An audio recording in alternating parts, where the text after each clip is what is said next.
So hi, welcome to the Noise Podcast. I'm Shane. I'm Glory. And we're here with.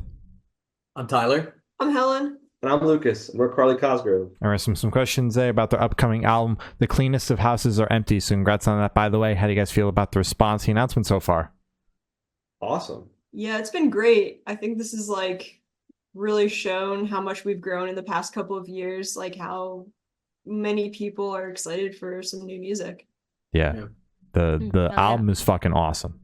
Album rocks. Yeah, you guys have been doing a lot of hyping up online, talking about best stuff yet, especially the lead single that you guys announced everything with. I think it's living up to the hype. This album's fucking sick. A step up from the last one. Mm-hmm. Thanks so much. Thank you very much. No, that's exactly how we feel. Just and evolved. It's been a long time coming for us too. It's cool to finally start seeing these songs go out, Yeah. Curious about the timeline. Like when did you guys start working on this? When did you end? Honestly, around this time last year.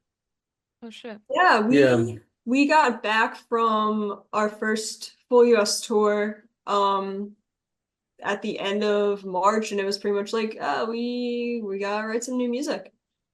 And yeah, so we started. Gotcha. And then when did you wrap it up? We went to the studio the 1st of October. Yeah. Last year. And we were honestly writing until then. Even in the studio, we were still shopping these songs around. Mm. Gotcha. So you didn't have to sit on it too long. That's good.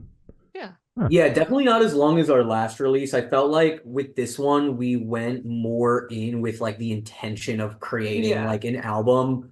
Whereas I feel like See You in Chem was more of it came together over time.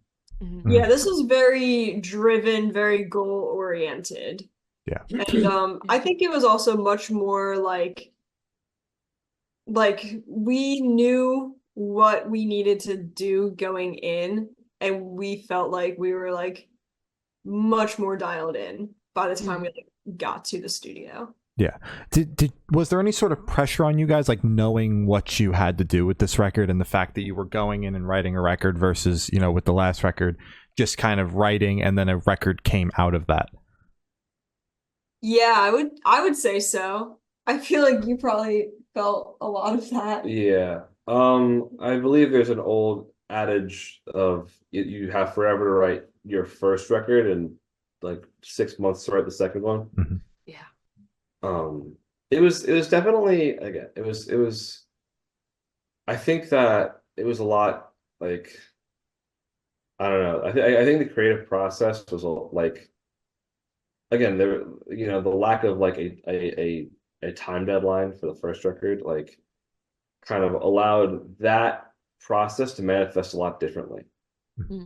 And for this record, it was just it was a very different experience to write. We, for the first time, got to write together also.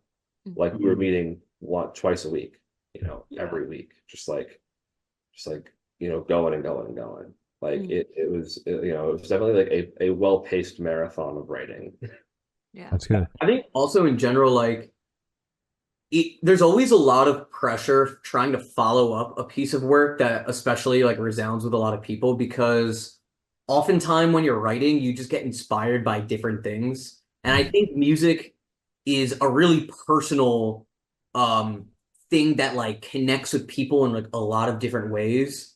Mm-hmm. So what someone may have taken from your past work might not be the thing that's inspiring you for the current album. So there's always that you're trying to top what you did last while still not trying to just make another version of the same thing, if that makes sense. Yeah, absolutely. Yeah. The sophomore record is always every band has that feeling where it's you got to do it again. You're riding off the success of the first one. You don't want to do it again. The same thing. You want to grow, but you don't want to abandon people. You don't want to take too long. There's a lot of feelings. I'm sure you guys felt all of those. Yeah. And especially from a timeline sake too. It's from the audience standpoint, if an album comes out 2 years after a previous album, that feels like a nice amount of time to wait for music. Mm-hmm. But from the artist standpoint, it's there was never really a break. So I felt like something we grappled with when we started this process was we were like, we kind of want these songs to live a little longer. But then you have to realize also that like for everyone else, these songs do have a chance to live a little bit longer. Whereas for us, it's like we're jumping into the next stuff already. Yeah. And the songs are living maybe the same amount of time for you guys, but it's 6 months or a year. It's your song and only your song. But it's less time out in the world. Yeah. For you Right. guys. Yeah. No, we have them to ourselves a little bit longer. So in our head, they are older. Yeah. Absolutely. I mean, especially with Chem, where we started writing in like March, April of 2020, and didn't go into the studio until 2021 in June, and didn't release until March of 2022. Like we had 2 years, but from like, start of process to end of process. Whereas with this, we had one. Like we're like halving the amount of time that we get to like live with a thing. Yeah. No, those songs definitely felt a lot less fresh by the time they were out to me because we had spent so much more time working on them. This. Yeah. Gotcha. Great. So is there any meaning behind the album title or cover art? Yeah. All right. Would you like to expand go on into that? Yes. Next question.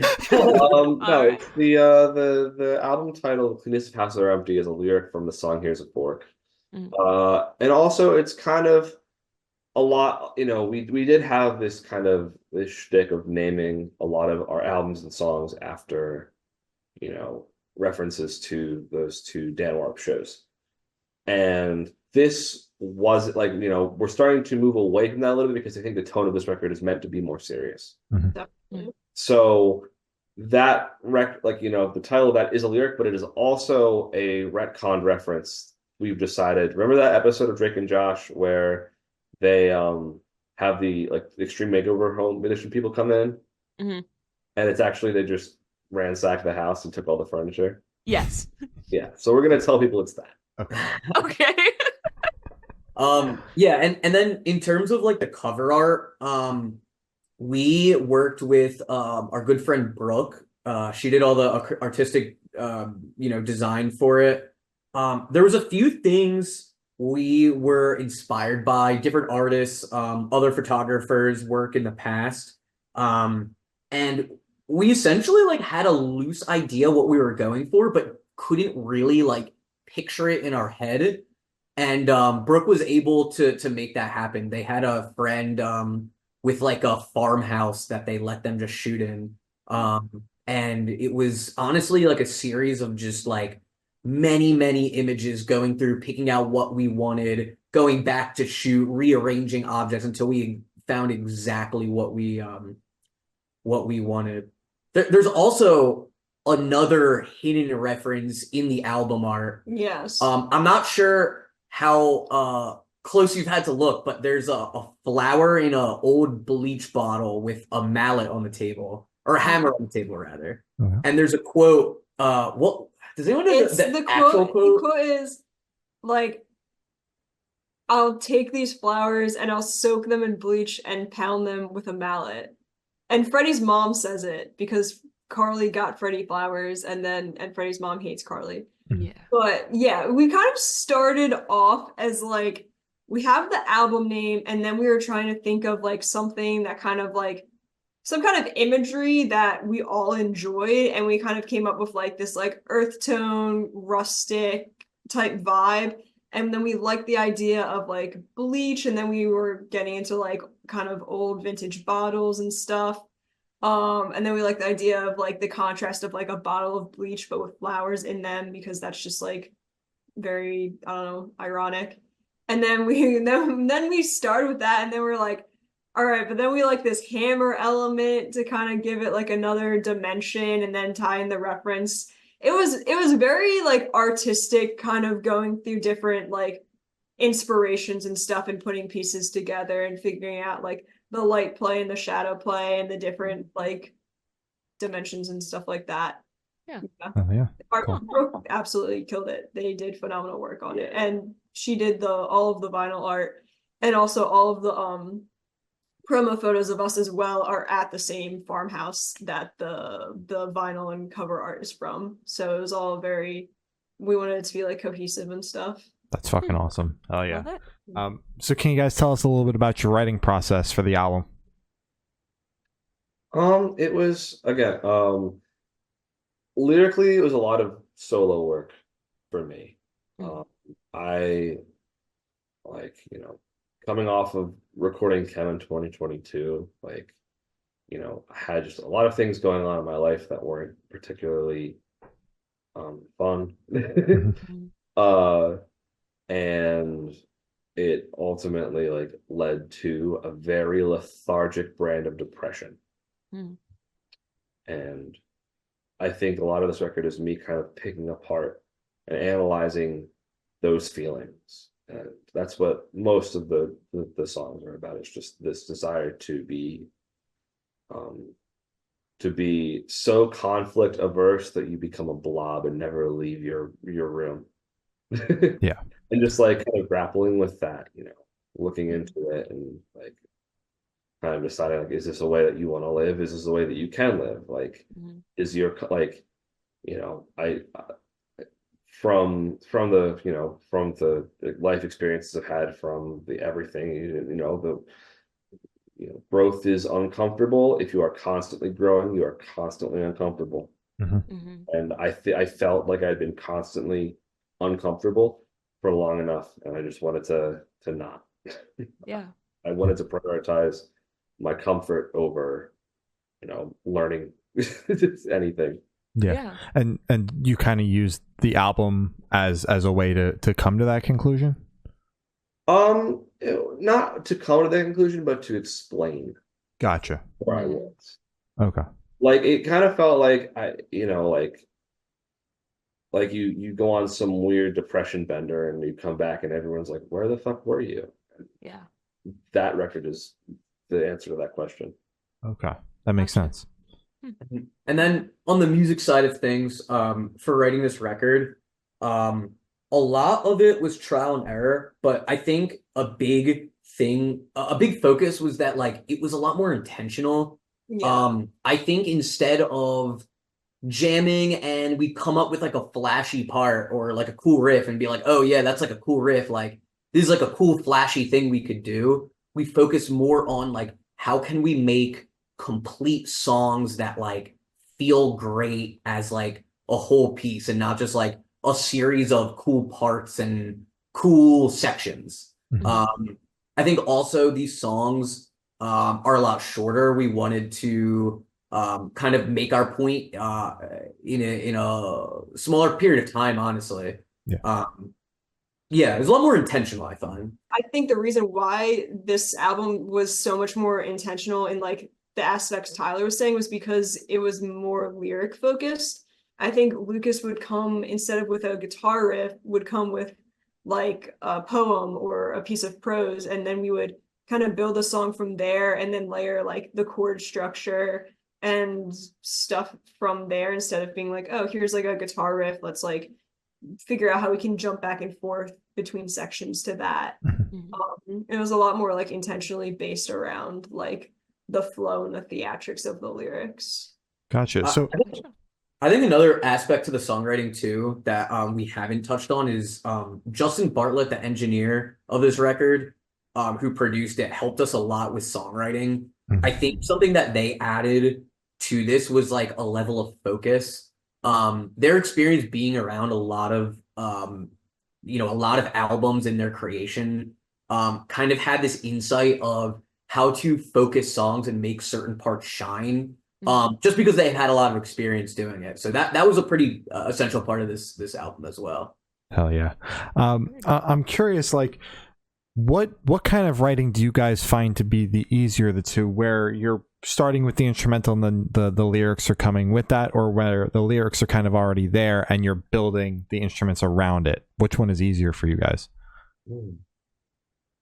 I don't necessarily know if one is easier than the other. I think it really depends the context. Sometimes Lucas comes to us with a full song written and it's so easy to be like, I have like this exact direction of like where this is headed, and like we could get it together in like a day. Mhm.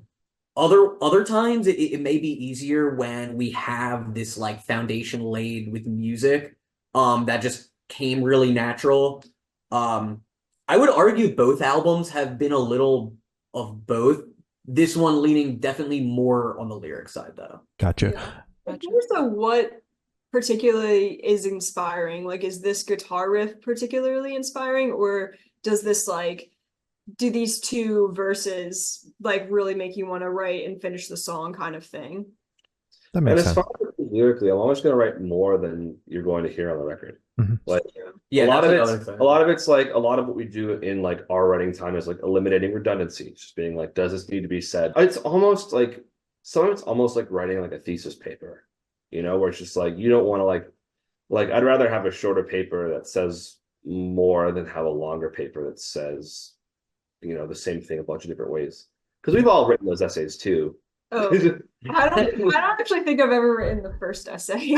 Oh no. So you ever like read an essay for like a class and you just like I know I need 3 points in my body, but I can only think of 2, so I'm gonna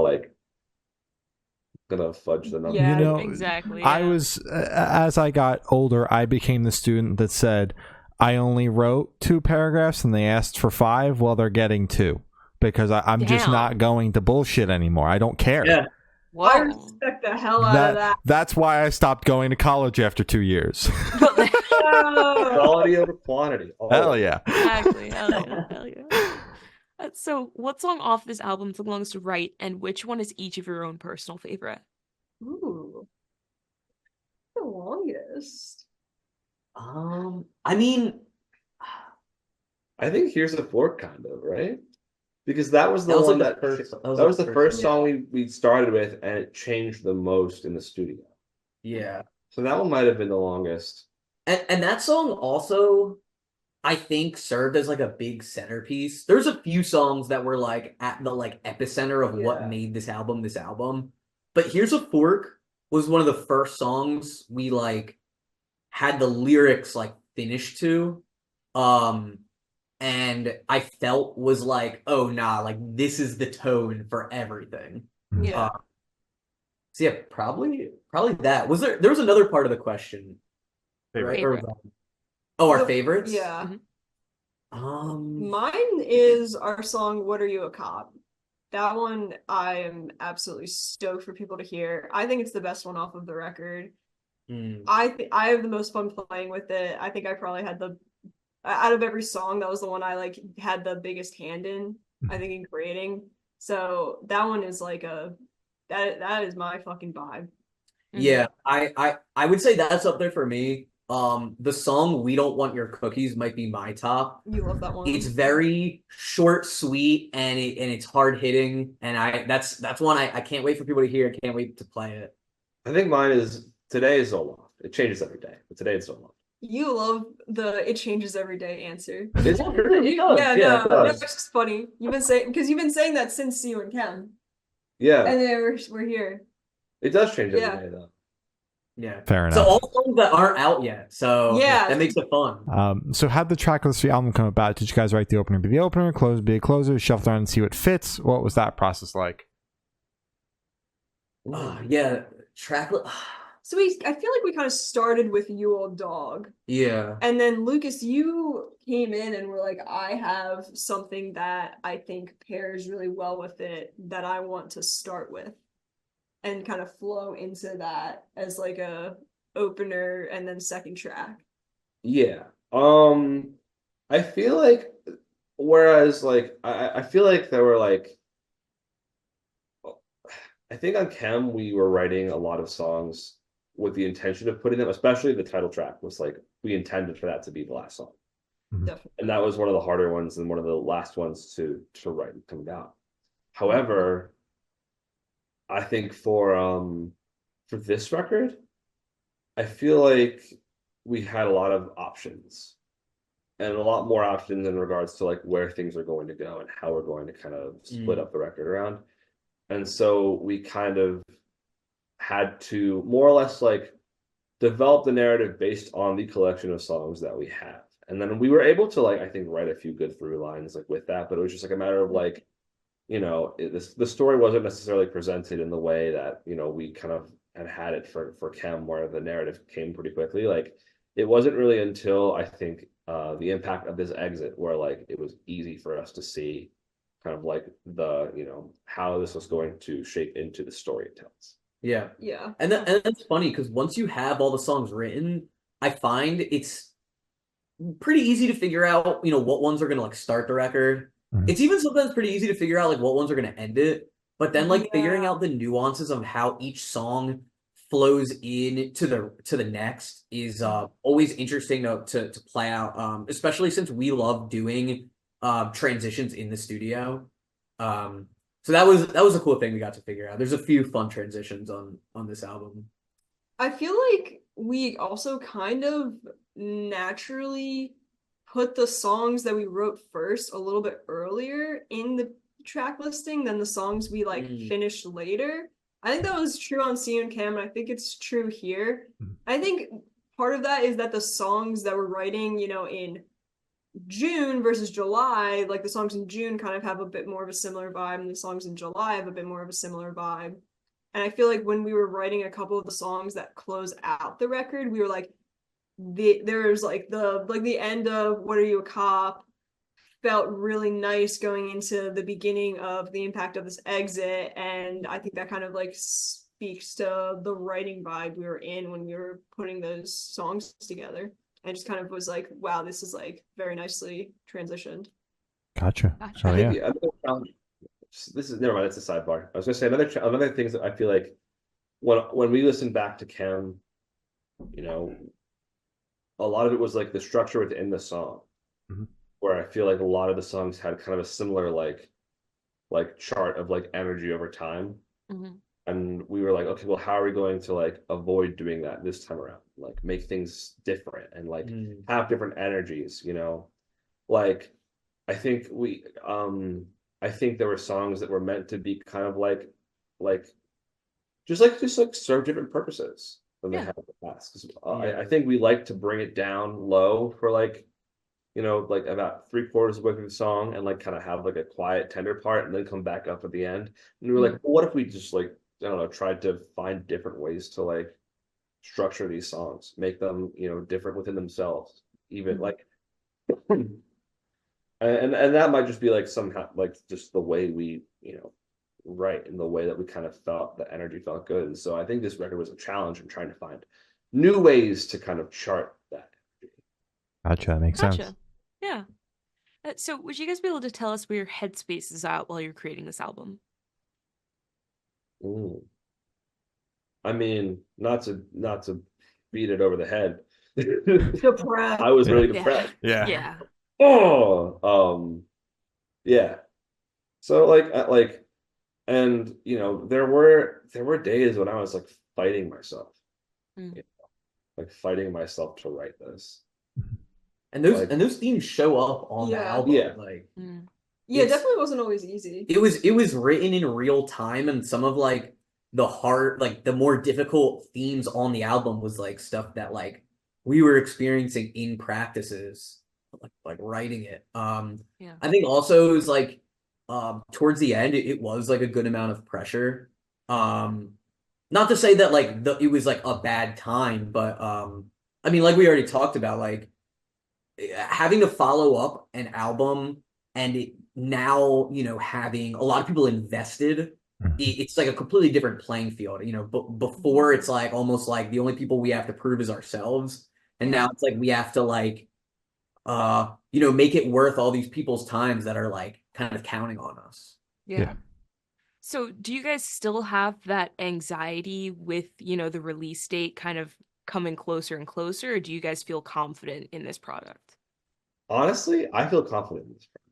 Yeah. Like it's funny because it's like all that, like, I hate to use the word prep time, but prep time, like, I think we're more prepared now than we've ever been for a record. I think that when we got into the studio, we were prepared, like once it was written, like, I feel like it was smooth sailing. Like, I feel like getting these songs together was like probably the hardest part. And then I feel like we were just like like reality sunk in as like, oh, like we know what we're doing.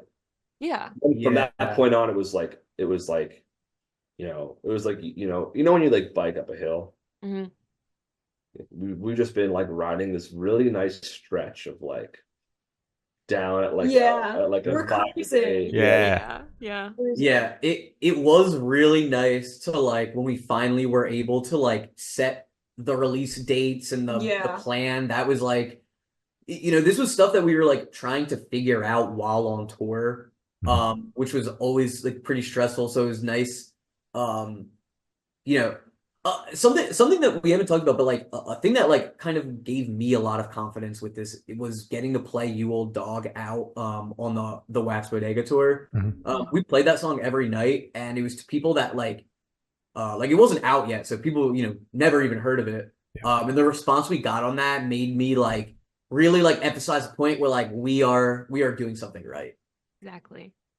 Yeah, if anything now, I feel like we all are so happy with how the album came out and are super stoked for people to hear because I mean, we are very proud of how it came together. Like it's a great finished product. I feel like now it's just like, are we going to be able to get it into enough people's ears with like the way we are marketing it and stuff and making sure that we're just like putting it all out there because we want people to hear it. Mm-hmm. Absolutely. That'll be the next challenge. Got to get the album out first. Right. So how do you recommend your fans to listen to this album for the first time? Should do in the car with friends, in dark with headphones on? Is it a workout album, party album? What do you guys personally recommend? This is definitely not a party album. A party. Yeah. It's so funny because Couple parties. it's so funny because I remember last time we talked, you asked a similar question and we were like, oh yeah, like definitely not the party album. But then like here we are again, it's like, yeah, probably like in your room alone with headphones. I think what we've gathered from the past two conversations is that Carly Cosgrove is not a party band. Which is but then That going makes me back, sad. going back, Party like, band live. You guys have a great live show, but practically made me think that Chem was a party album. No, I agree. No, it's true. Like we thought Chem wasn't a party album. This one's way less of a party album. Yeah. And it makes me sad because we started off playing pretty much parties. Like that's how this band was formed. Was our first EP was like emo punk music that you could dance to and drunk college students would really be into if we were playing a house show. All right, And I feel like LP3 that- returned to form. I was gonna say, yeah, party album. And it was super playful, I think. And now I look back and I'm like, yeah, See You and Chem was also super playful. Like that was always a theme in our music. And we definitely did buckle down and put on our big boy pants and say, Yeah, we're talking about serious things. Gloves on. Yeah. Sit down.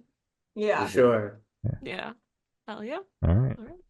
We did So- not answer the question. You didn't, But we were gonna no, go with you said headphones alone in a room. I think it's a good, yeah. And honestly, you could listen to this record in any setting or any place and any way, as long as it's not like from a phone Yeah, speaker. Like, please, please like don't. God, like You at know- least the first listen, like anything but that. Yeah. And as far as with people, like maybe it's like listen, like when you watch a movie and the movie's really uncomfortable Mhm. like, the whole time, and you end it and you're like, "What the fuck did I just watch?" And you turn to your friend and you're like, "We need a palate cleanser." Yes. I feel like that's this record. No way. That's brutal. That's crazy.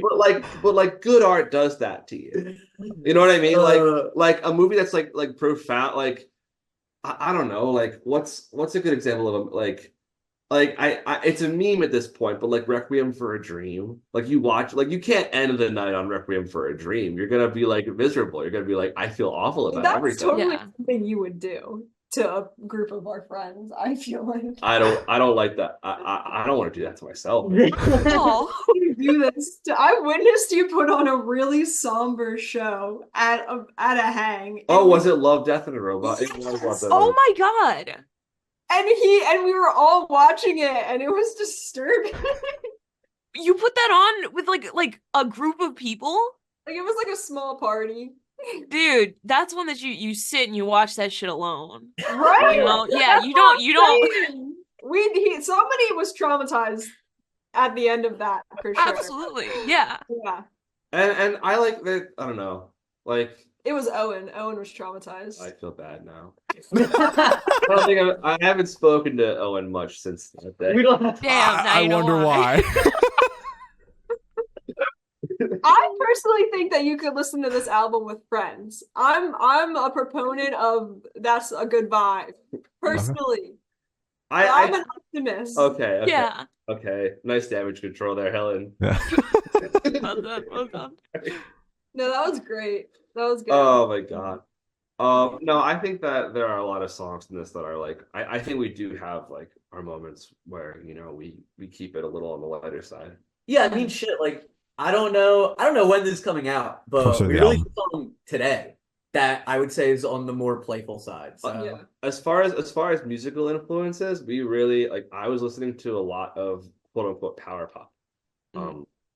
Like I was like really trying to parse through like what made like Big Star and Elliott Smith and artists like that compelling, and like Mhm. even like a group like Bad Books, listening back to that and being like, oh well, how are they doing this? How are we making like songs that like exist as songs, and then like not worrying about the medium and the style through which they're presented, and like that kind of informed a lot of songs. Also, I feel like a lot of like the kind of West Coast like slacker rock, slacker punk thing like kind of came into this record a little bit too, which I think probably ties to the um like the themes of like lethargic depression quite nicely now in retrospect. Mm. Yeah.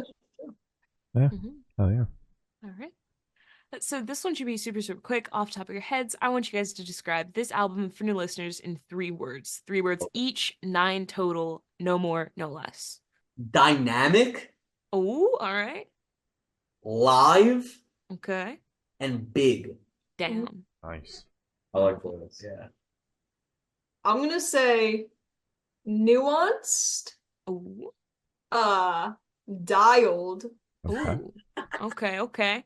and spectrum. Damn. Oh, Okay, that's a okay, good one. okay.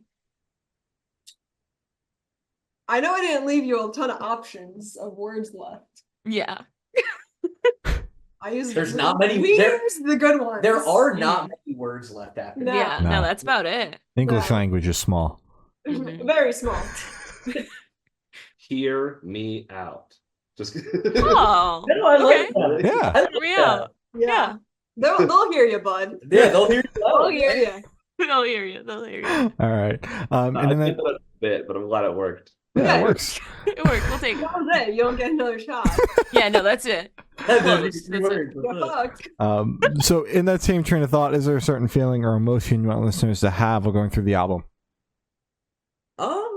Nah, like, well, I don't know if y'all feel differently, but like, art is like such a subjective thing. Like, even down to lyrics, like anyone that's just like, oh, lyrics mean this, it's like it could be interpreted anyway. So it's like whatever you are getting out of the music is like the good way to experience it. So if it makes you really happy, if it like means like a certain thing to you that's uplifting, that's great. If it helps you through like a really difficult time and you relate to it in like a negative way, that's also great. Like good art can mean many things to different people.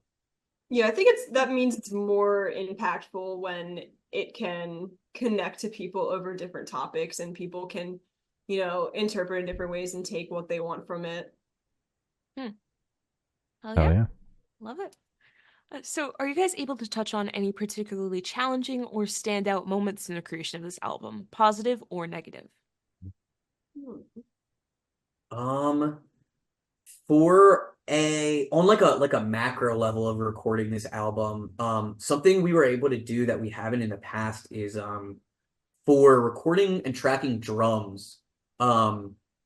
We recorded at Studio 4 with Justin, like we mentioned, and the way they do their drums there is they are big on like just hit the drums as hard as you possibly can, because that way they could get the most out of them, and kind of like let the part do the talking without like too much post. Yeah. So I mean, we've tracked drums what, like 3 days, and by I think the it's 4. Was it 4? I think it was 4. Yeah. So we did it in 4 days, and by the end of it, like every single knuckle of my hand was taped up. I was like bleeding through bandages. Like Oh my I god. was like barely able to grip my sticks by the end of it, just because of like the volume and like the intensity of that I was hitting drums and cymbals. Was like something we've never done before, and it created such a unique sound in the drum track that I'm really thankful for. But that was definitely a challenge for me. There were some songs that I remember we were like, all right, we'll get to that, because it was such a difficult part that I was like, I'm gonna need like, this track we're gonna do first thing in the morning because I'll be fresh, and then this easier track we'll do at the end of the day. Because by then I can't feel my hands. So was there a thing that we were like, this will be fine, and then it wasn't? Like, was there like a song that we were like, oh, this will be a piece of cake? Then we hit it, and we're like, wait, what the fuck? I would say no, because the opposite happened. There were a few tracks that I was like, I did not realize how difficult this would be. That was You Old Dog, because that was the last song we tracked on drums. Also our song Zoloft. I think that was like exceptionally difficult to track. Yeah, that one was brutal. Yeah. There was a few things that I thought might be harder that ended up being easier. Like I thought the more tender parts might be a little bit trickier because there's like so much more exposure on them, and you're gonna have to be like very delicate with that. But those ones ended up being easier than like I anticipated.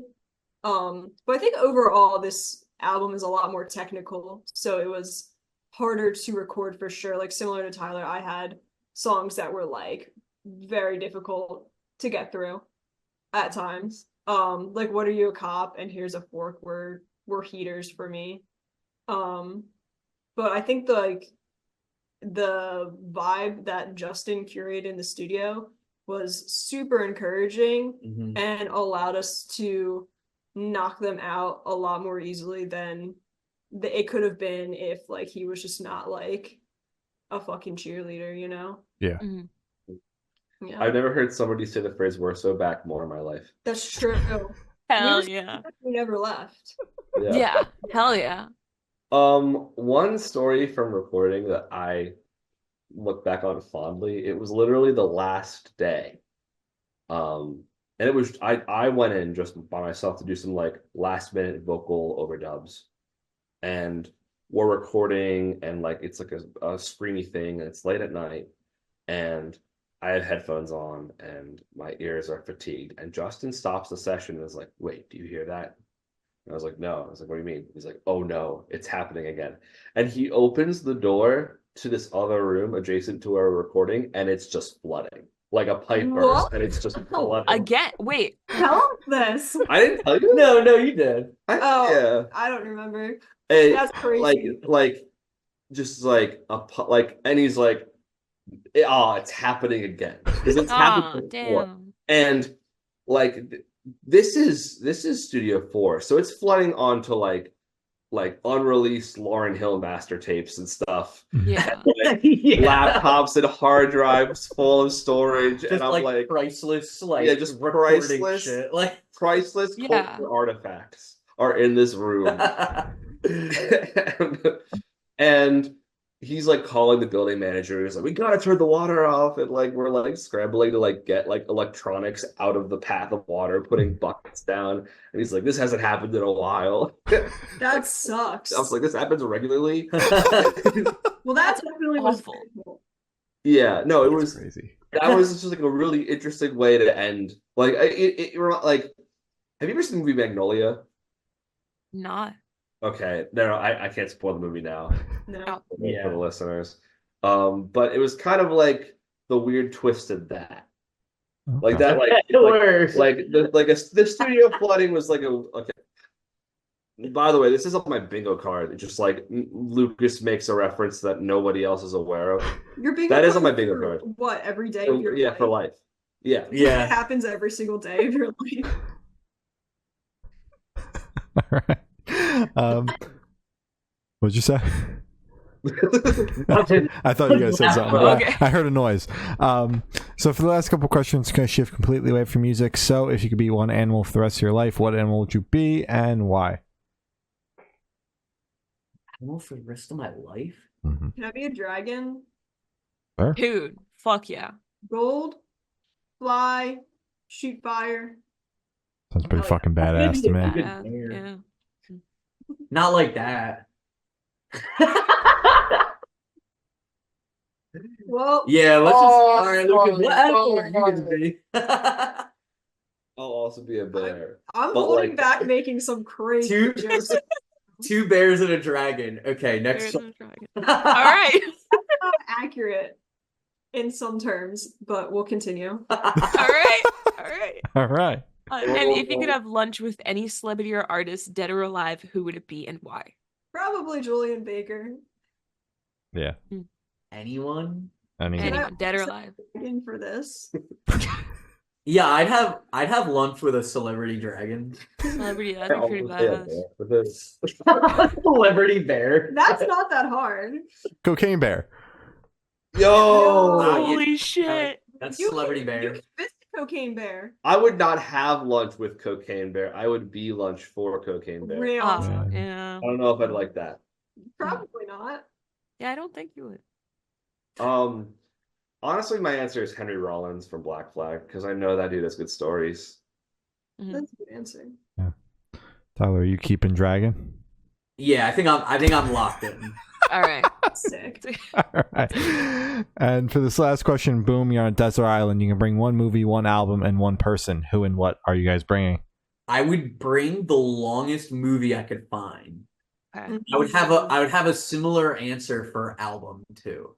Okay. Probably like some like experimental prog situation Mm. where every song is like 30 minutes. Oof.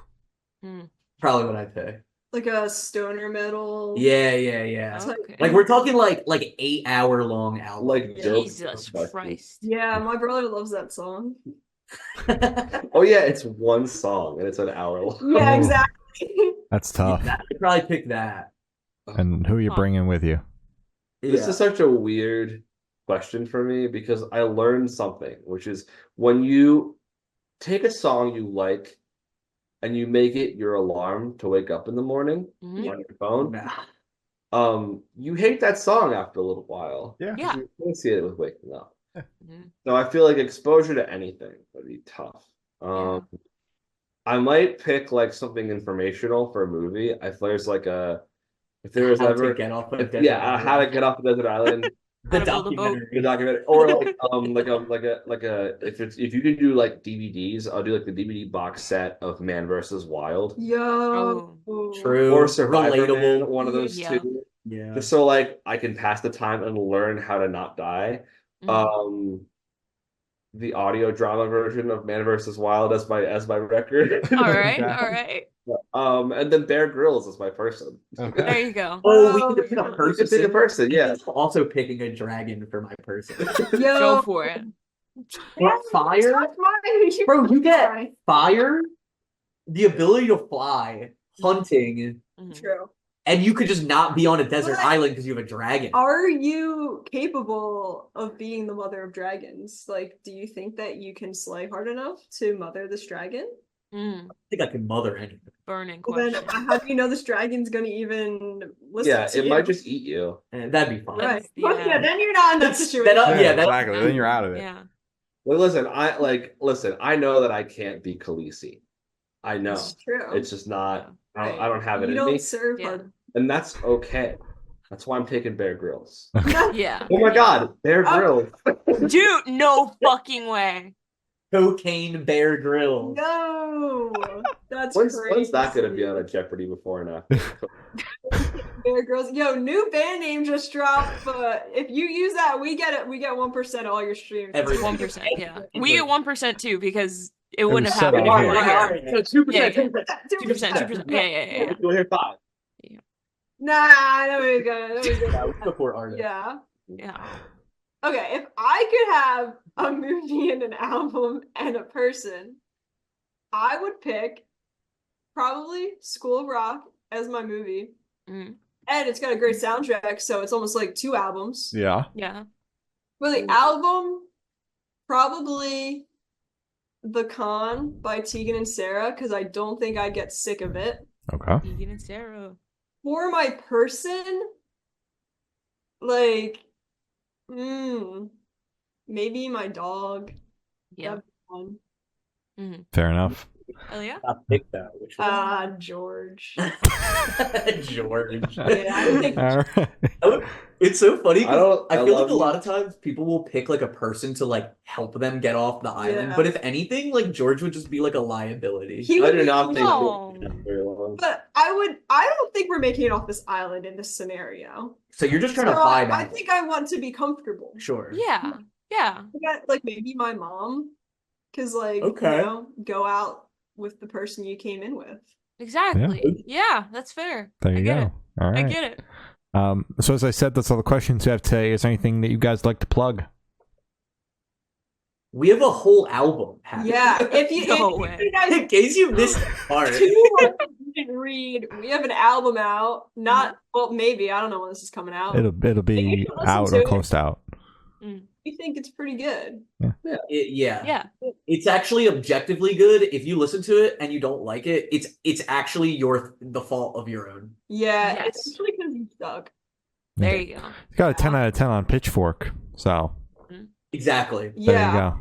speak that into existence. Mm-hmm. I just did. My pulses. Yeah. Yeah. All I right. haven't heard back from Fantano yet. Yeah, yeah. No, he said he liked it. He was just not trying to blow it up. That's Yeah, it. yeah. Yeah, He, yeah, he yeah, wants to yeah. keep you guys modest. Maybe the third record after a little bit more success. Then you know. Yeah, then I'll start gassing. Yes. Mhm. Well, thank you, Snell. This guy's been Carly Cosgrove, and we have been the Good Noise Podcast.